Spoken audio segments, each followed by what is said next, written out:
Today we're going to be starting a brand new series on this channel called Building PCs for Flips. And what a better way to start it off than with a brand new build on the AM5 platform. For our CPU, I went with the Ryzen 5 7600X. It's a good entry-level chip for the AM5 platform, and it's going to pair well with the rest of our build. And I was able to pick this one up in a combo deal with our storage from Newegg for $194. For the storage, we're going to be using an MP44L. Nothing special, but it is a Gen 4 drive. So for our RAM, we're going to be using this G.Skill Trident RGB. It's 32 gigabytes, clocked at 6,000 megahertz. So I went with the B650M Gaming Plus Wi-Fi from Gigabyte. It's a great little MATX board. It has two NVMe slots on it. So for our case, I went with the Sama V Mesh. I was able to pick this up on Amazon for $79.10. I think it has a cool look, and it also comes with three 140mm fans already pre-installed. So I'm going to be using this water cooler in our build. It's from a brand that you can no longer buy from in the US. It's the LD360 from Deepcool. It's a great little water cooler. I was able to get this on eBay for $56.86. For the power supply, I went with an EVGA 850G+. It's plenty of power for this build, and I was able to pick it up used for $48.84 on eBay. Lastly, to wrap up our build, I got this RTX 4070 OC from Asus. I got it used on eBay for a killer price at $489.36.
Now for our benchmarks, I do all my testing on a 1080p monitor. So we started off with Fortnite. I did it on DirectX 12 with all of the settings on Epic with DLSS disabled. I was able to get an average of about 110 FPS with highs of around 120. On performance mode, you could easily get over 200 FPS with this type of graphics card.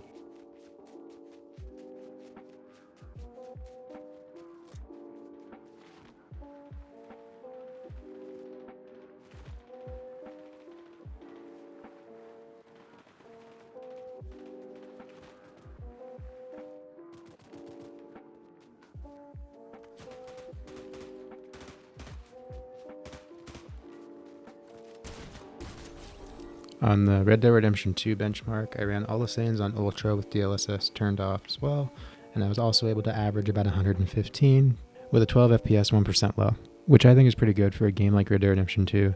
It's pretty modern, and it was kind of designed for these like 40 series and 7000 series graphics cards that are out nowadays.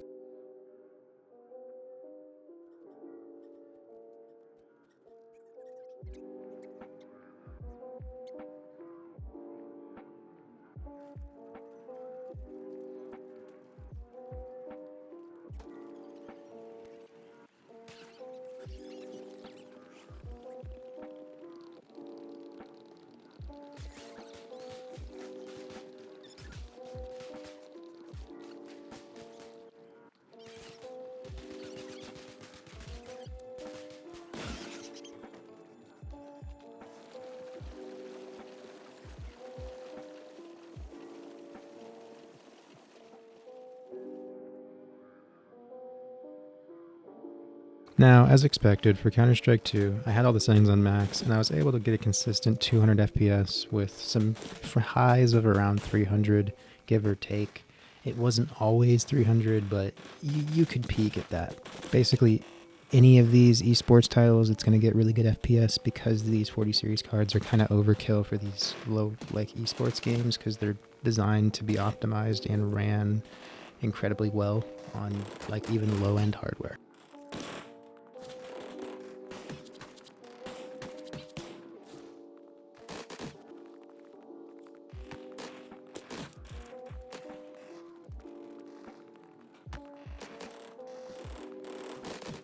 This build altogether is pretty top of the line and really ready for anything you throw at it.